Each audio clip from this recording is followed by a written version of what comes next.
And good afternoon. My name is Ryan Belmore, owner and publisher of What's Up Newport. It is Wednesday, February 28th, just after 1:30 p.m. Mr. Frank Prosnich joins me. How are you, Frank? I'm doing well, Ryan. How are you doing? I'm doing okay. Joining us from her new dungeon at Newport Public Schools, where in the world is Superintendent Colleen Jermain? We do not know. Did they have you in a janitor closet? Uh-oh. Can you hear us? Okay, we will, how about now? She will have to unplug us. And you are also muted. So I'm going to kick her from the studio and have her come back in, and we will get the superintendent to join us. Superintendent Colleen Jermain joins us on the last Wednesday of every single month, unless a holiday pops up in there. But all of these conversations are available to watch anytime afterward or live on our website, on our YouTube channel, on our social media. And we take questions. So if you have questions, you can put them in the comments, or you can shoot us an email and we'll try to get you an answer. Lots of stuff to cover today. She's superintendent is incredibly transparent, and I find among a lot of the people in her position, she is very willing to answer and deal with. Well, let's see if she can. Let's see if she can talk and answer now. Superintendent. Can't hear you. Yep. You can't hear us, but we can hear you. Now. All right. Okay. Hi. Sorry about that. It's okay. My intro was where in the world are you? And also, did they put you in a janitor's closet? Well, it's almost like that. I have a meeting going on in my office right now, and I asked to step away so that I could do your podcast. So I very quickly, as you noticed, grabbed some flowers and I stuck something up. I put the floor plan and I put our building project. Excellent. Well, Frank, I'll let you run with this, and I will monitor any questions people may have. Thank you. Nice seeing you, Ryan. Let me start back end a little bit with the couple of events that you have coming up that I think are really worth noting. The gym and the health fair. You can talk about those for a moment. Sure. Okay. So the gym celebration is on Saturday, March 9th. It's from 3 to 6 p.m. in the Rogers High School gym here over on Old Fort Road. And we're very excited. My AD, Josie Shavs, my boosters president, Bridget Hole, chair, Rebecca Bolin, and others are gathering together to try to make this a great event and allow those to have another walk through and see the gym. We'll have some memorabilia available for people. We'll have some yearbooks. We also plan on having old photographs and actually some new photographs, something like you see at Fenway Park, where you can get a picture of Fenway or, the Giant Stadium, Patriots, whatever. So we have a lot of different activities planned. I also want to thank Chef Matt over in Career Tech. They'll be providing hors d'oeuvres and refreshments. And we're just very excited about it. It's going to be a fun time. And, it's going to be a fun time. And it's going to be, it's going to be a little sad. We all have great memories in the Rogers High School gym. And being a Viking myself, I remember many a time in that gym in many different activities and pep rallies. I was a cheerleader, so, jumping around the gym floor. And it'll be good. It'll be a fun day. So we're looking forward to that. That's on Saturday, March 9th. Now, the health fair. I believe you're speaking to the health fair. That's going to be at Thompson Middle School? Correct. Yep. All right. That date I don't have right in front of me, Frank. I know it's coming up. March 6th. March 6th. So that one's going to be up in front of us very soon next week. And that's an excellent community affair where we have a lot of our partners that come forward. Newport Fire Department is always there. The police department's there to help us with different opportunities to learn, safe rules, finding your escape route when you're at home, being safe, other things as far as emergency numbers, all that from police. And then we have the Newport Hospital. We have lots of different, Newport County Mental Health is usually there. We usually have MLK. We have food banks. We have lots of different activities. We have a lot of our partners as far as Boys and Girls Club, YMCA, healthy lifestyles, exercise, everything. So that's another big event that's coming to us very soon. So we're excited about that. The high school for a moment in progress, and what happens after the gym event? Okay, so after the gym event, the gym abatement and demolition will start right around, we hand over that April 1st. So actually, as a school building, Principal Vance, Director Robert Young, our great custodial team of Sal and Kenny and Jeff, all of them have gotten together, and we've already relocated the fitness room from the gym. We did that over the Christmas holiday. So we started to move some of the activities that we already have in the gym now and move them into different bays and locations on our campus. That, along with, we have been since December, we've been clearing out different portions of the gym and storage areas, etc. So our plan is by March 15th, March 18th, maybe the latest, because we may have one just fun event for everyone here at the building. We will be clearing it completely out. Then on April 1st, Gilbane and their crew come in and they start the abatement process. And after that, during the school vacation week, the gym will come down. So we won't have any students, staff, anyone on campus.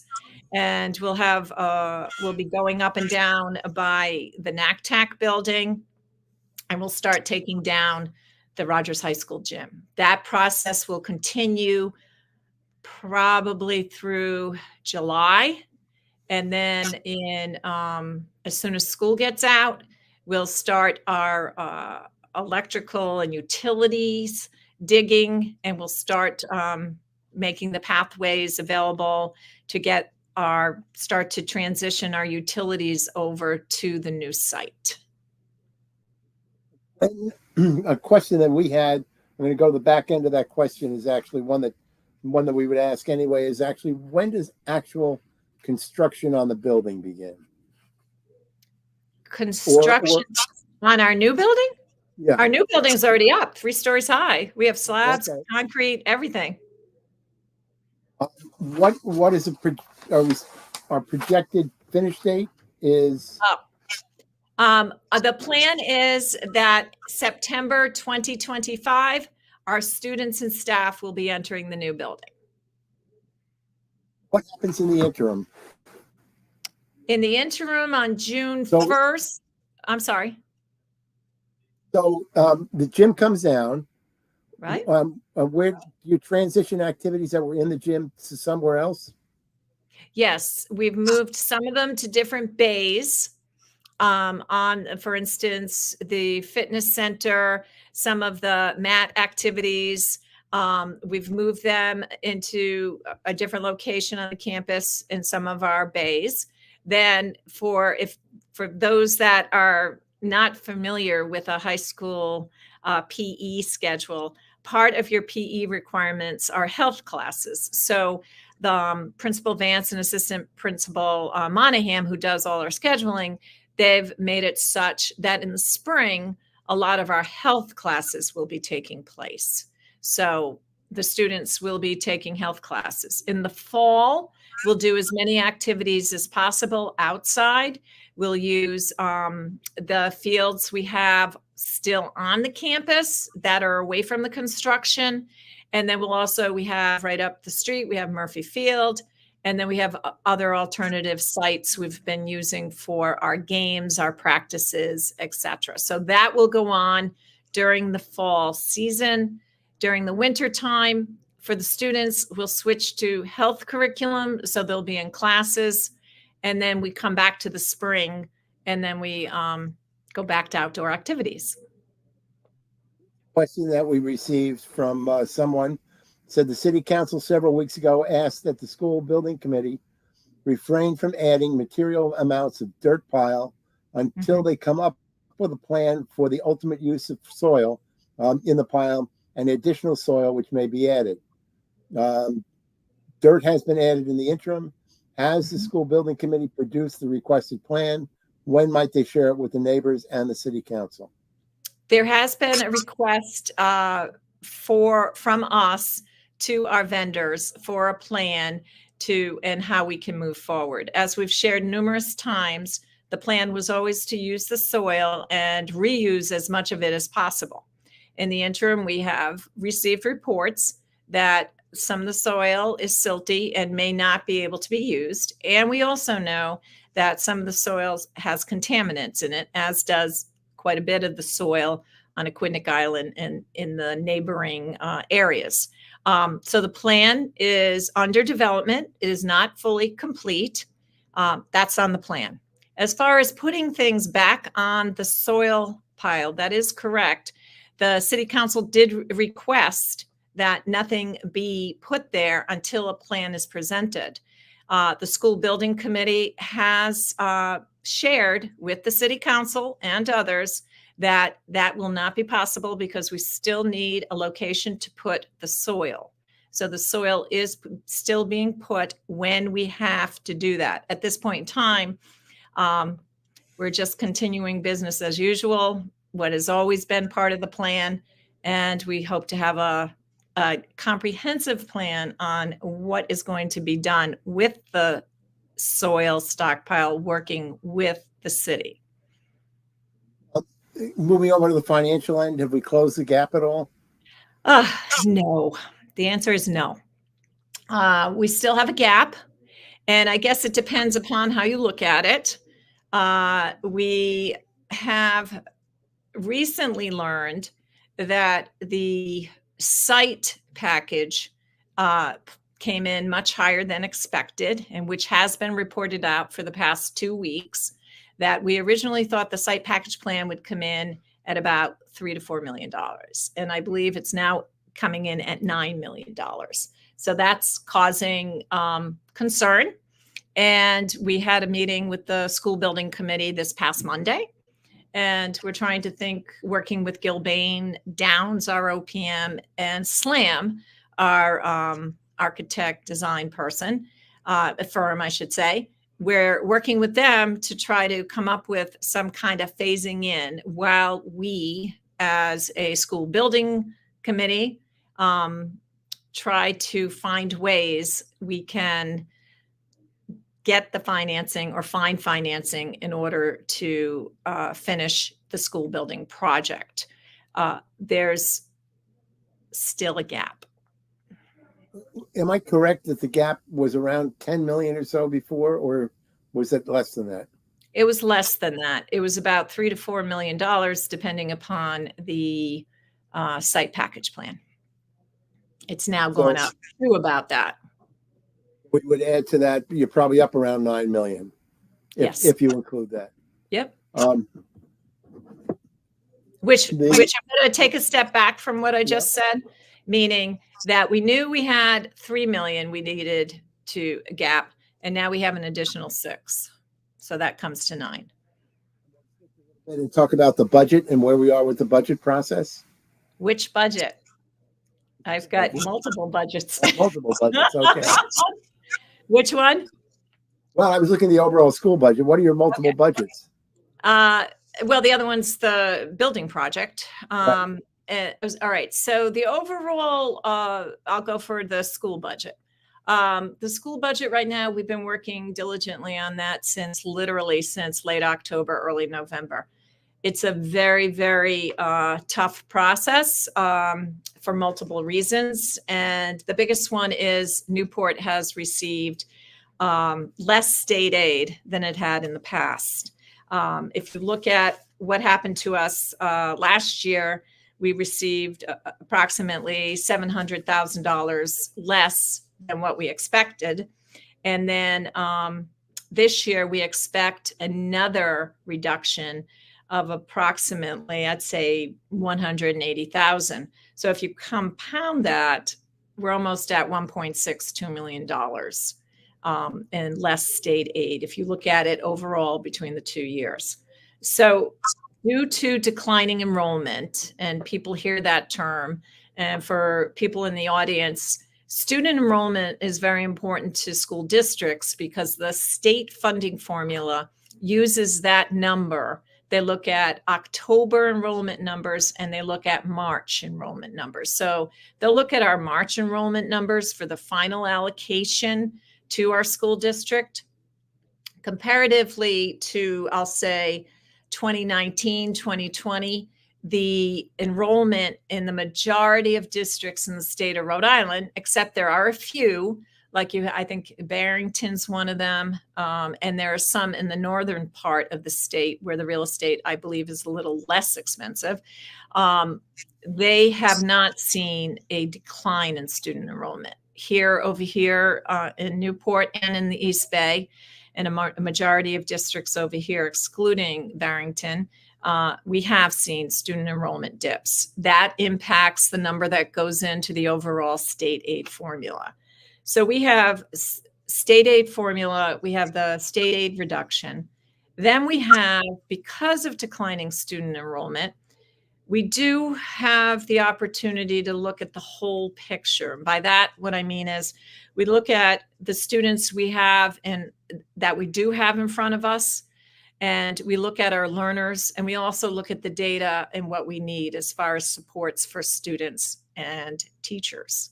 And in Newport, for instance, with declining enrollment, we've also had a very fast pace increase in students, our MLL students, multilanguage learners. So we have, for the past 3 to 4 years, been encouraging our teachers and our teaching staff to become certified in multilanguage learner teaching strategies, just so we are able to meet the needs of our students. And I applaud many of our Newport teachers for having to do that, and they are doing that. And at the high school, we're seeing success. We can show models that are working. Based on the models we see working at the high school, we're looking at the district overall. 1, for student enrollment, and 2, what are the needs of the students in front of us based on data? The first one, with student enrollment declines, we did have layoffs, and that happened sadly last night. We had to lay off approximately, I think it was 15 teachers.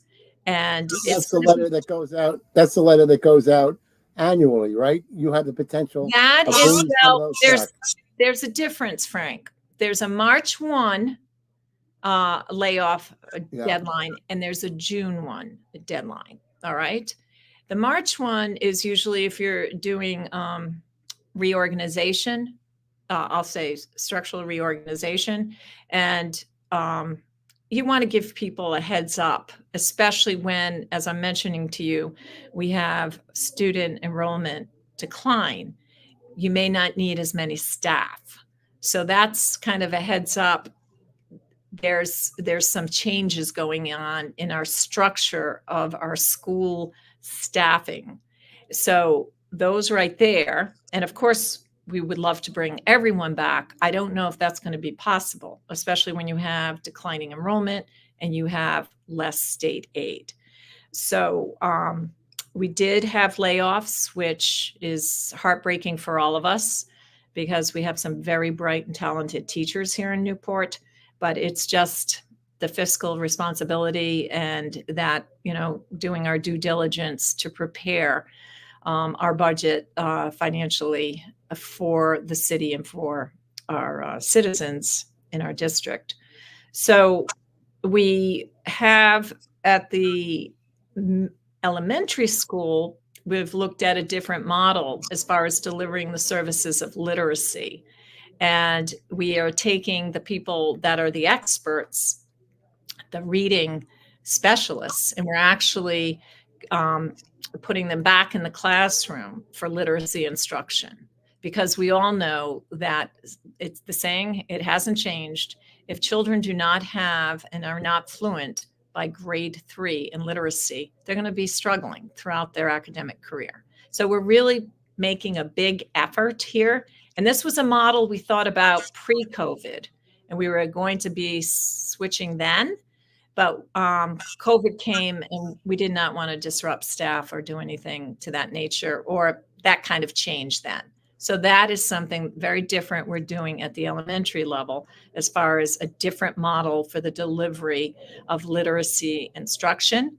And again, I want to applaud all our teachers, because with the science of reading, the letter sound connection, the importance of phonics, the importance of being able to decipher and decode words, that is the key for our children to be successful. And almost all our teachers at the elementary level have taken this training. So we're very excited. They'll be right in the classroom with the students. And then we'll provide coaching and support for teachers. So we'll have 2 experts at times in the room. And then at Thompson, our middle school, we have taken and collapsed some of our clusters, their teams. And we will have a 7th, 8th grade hybrid next year instead of 2 7th grade teams and 2 8th grade teams. We've collapsed it into one 7th grade team, one 8th grade team, and one hybrid team. And that reduces staff, the number of teachers. So that's another thing we've done. And then at the 5th and 6th grade level, student enrollment decline we did lay off 2 teachers in those 2 levels. Going over to the high school, where I think a lot of people have been unclear, because some people have said, well, what's going on at the high school? The high school has actually seen, because of our CTE programming and other, I'll say, increases in some students that come in, especially our ML students at that age level. We've actually, for the past 2 to 3 years, and I want to thank our teachers at the high school, they've actually taken on extra classes. Instead of us hiring more staff, they've taken on more classes to be able to meet the population there. So we've implemented a grade 9 academy, which we've found, and our data shows it, has been more successful. And we've retained students in high school and improved graduation rates. And we also have had our high school teachers, quite a few of them, certified in multilanguage learners. So we have content teachers, they have a content expertise, and they also have that multilanguage learner expertise. I've probably told you way more than you wanted to know. But that is what's going on as far as staffing. I think that's really important. But you mentioned that's March 1. What is June 1? You mentioned there were 2 different dates. There are. School districts also have the ability to notify staff by June 1st, especially if there's some kind of financial exigency. And they are allowed to lay off teachers as long as they notify them by June 1st. Those would be in addition to the 15. Yes. If that happens. Yes. Are you expecting a decrease? You're not going to get a decrease in funding from the city because they're only allowed to level fund it at worst, which is a decrease, really. What are you anticipating? I have had informal discussions, and I am hoping that the city will be able, we have put in our budget a 3% request, which is approximately a little over $800,000. The school bond issue was passed statewide a few years ago, $250 million or whatever it was. There was also a companion to that, a part of that required school departments to allocate 3% of their budget for maintenance. Mm-hmm. I guess it was phased in Is the school system at that number? Absolutely. And as a matter of fact, I'll give you a little secret. If you have a school building project going on, it's an automatic. It also seems to me to be a low figure, but not in that area. So you also have, I'm just going down a whole list of stuff that I have. Well, let me stay on the high school a little bit. We had another question from someone who asked about the U.S. News and World Report rankings, in which Newport or Rogers did not fare very well.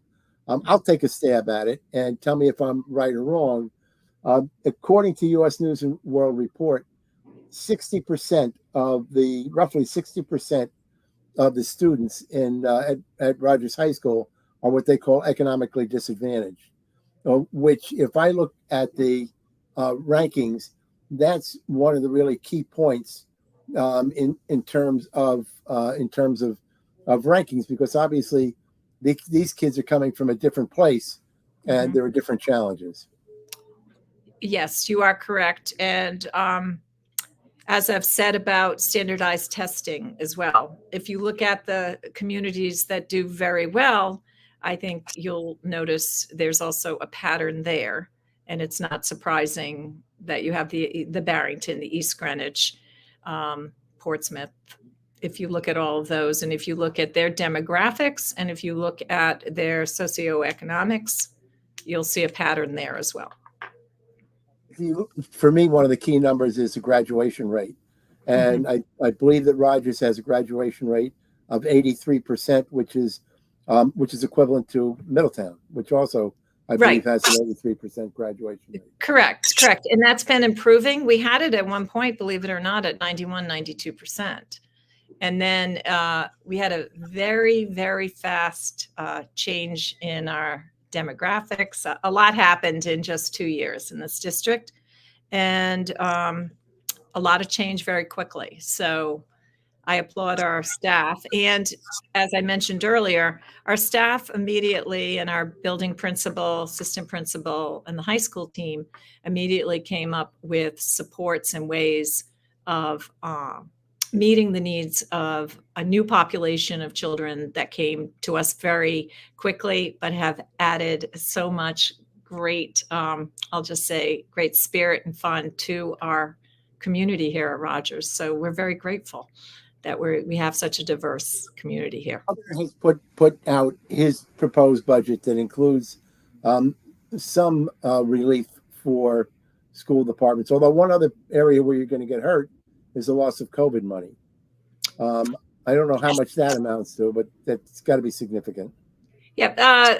Yes, we are aware, and we have been. I think one of the things I can say is I'm very fortunate. I have a finance working group that I meet with every week, as well as my executive director, Ronnie Gonzalez, who's oversees finance and administration. And we've really done a nice job, and we have set up an education fund. So that's one of our challenges too. Because we know funding for public schools is so unpredictable, and I don't know of any other business, 40 million, 50 million, whatever business, that you don't find out your final budget till a week or two before your year end for your forward year. And at the same time, be prepared to keep the operation going and your staffing going. So we set up and try to look at a different way of trying to fund our school. And that's why we set up the education fund. So we, for the very first time ever, have an education fund, and we have a contingency fund. And we're using those funds to help us transition away from not having the ESSER funding. And we're also using it to help us as far as our capital improvements. In June, we'll have 2 big projects going on at Thompson Middle School. The rooftop units are at end of life, and we've been going through that this year. So we've already received proposals on that and how to move forward. And we're also improving the security, the front door area at Thompson as well. So we'll have two big projects going on that total a little over $1 million, but we're using our contingency funding and we're using grants to be able to do that, along with, I want to give the city credit, the city also continuing to fulfill their promise of keeping a $225,000 commitment towards our buildings in our capital improvement fund. I have one more area I wanted to touch on, and that's in reading through your report to parents. You talked about the strategic planning and the fact that in March you are at least presenting parts of that to the school committee. We are. We'll be. We've been working very hard on the strategic plan, and I believe I mentioned to you the last time that we started this process in February of 2023. And we have been meeting on a regular basis, along with 2 days of retreat in June, and then another full day. And we just had a meeting yesterday, a 2-hour meeting. We've been having 2 to 3 hour meetings at least twice a month to put together a plan, working with our partner, Attuned.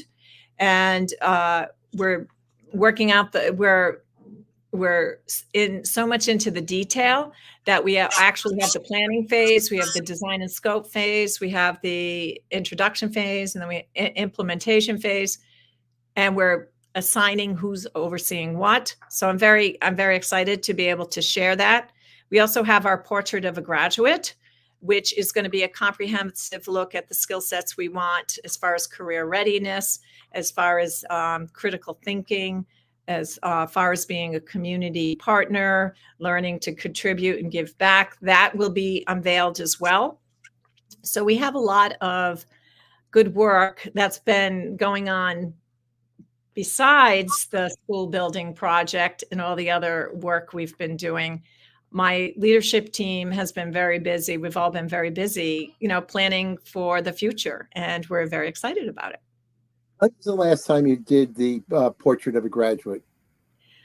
The Rogers High School, I would say, was the only school. I think that was 6 years ago. We did visits, and thank you to the Barr Foundation and Van Buren Foundation. We did visits in New England schools and New York City, and looked at different ways they're working with their high school students, different approaches to high school graduation. And then was the time we started that work of portrait of graduate. As time moved forward, we have the Howells, the habits of work at learning and studies, I think that is, for the high school, so that all our high school students, when they go through, they learn, they learn the Howells, they learn these are the expectations. But one of the things when we had an analysis and kind of a study on the district itself and our strategic plan and our work, one of the things we noticed, we were very compartmentalized. The elementary had their thing, the middle school had their thing, and the high school had their thing. We were still one district, but we didn't have a comprehensive approach. And for families, so you're a champion when you're at Pell champions. You're a warrior when you're at Thompson. You're a Viking when you're up here. But all of the language isn't consistent and the same. So those are the things we've been working on, so that when you're in the Newport Public Schools, your family, everyone is very on top of messaging and is clear what the expectations are of a Newport Public Schools student and a graduate. I'll throw one other comment out, and then and anything you'd like to add. But it was interesting. I was looking at some statistics on the number of kids who are in school for education, and over the last 50 years, according to the National Center for Education Statistics, it is less than half the number of students going to school for education today than there were back in 1970. Which means we're not preparing. We're not teaching teachers. Right. Oh, okay. You are speaking about the education field. I understand. It's not a high-paying job. it's really, I was going to say, it's going to have to be a compassion, not a compassion, it has to be a passion.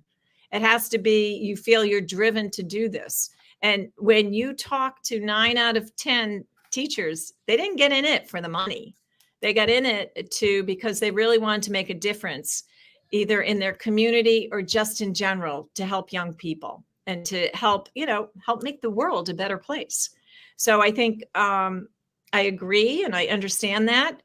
And today's school is, I'm just going to say, I'll speak from my own experience, very different from when I was in school. And I think you just have to look at what's happening in different schools across the country, where in some places, discipline in schools is very challenging for the school district. There is a disconnect, there seems to be at times, about what appropriate behavior is and what it is not.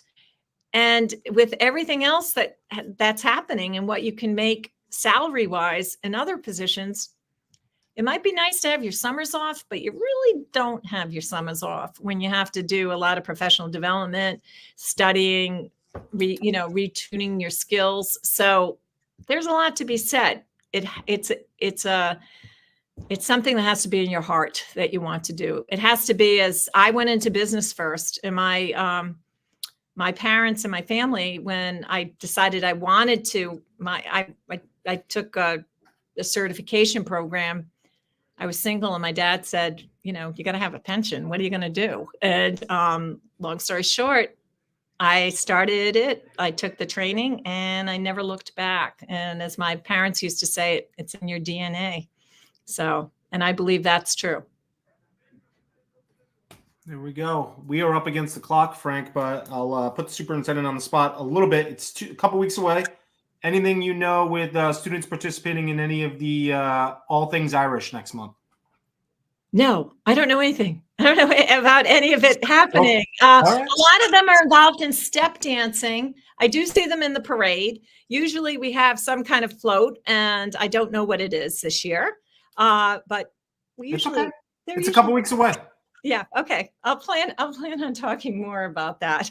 Well, it will be after the fact next month, which is why I can tell you. And hey, we had an amazing Black History Month, and that ceremony keeps going on and on. One of the longest ones, if not the longest, Black History Month celebration was held here right before our February break, and it's so old. They had it when I was here. Wow. So that's how long it's been around. Yeah, so at least 10 years. All right. Well, we'll let you get out of that closet. All right. Thank you. Take the flowers with you. I will. Return them to wherever you got them from. I will. I'll return them to the owner. Plant them back in the ground. All right, Superintendent. Thanks so much. That is Superintendent Colleen Jermain. We appreciate her taking the time to join us. She joins us on the last Wednesday of every month. Missed any portion of this interview, you want to watch it again, you want to share it with somebody, all available on whatsupnoop.com as well as our social media pages. Frank, any last minute thoughts here? Well, as always, she's pretty transparent about what's going on. We learned a little bit about some increasing costs, and I really liked the last comments, which talked a little bit about her own commitment and passion for what she does. I think that's self-evident. That's it. All right, Mr. Prosence. Well, thank you for bringing this conversation to us today, and we will talk to you soon. On behalf of Frank Prosence and myself, all of us here at What's Up Newport, we want to thank Superintendent Colleen Jermain for joining us today. Again, if you missed any portion of this interview, want to watch it again, want to share it, want to look for any past interviews, all available on whatsupnoop.com. Thanks for watching.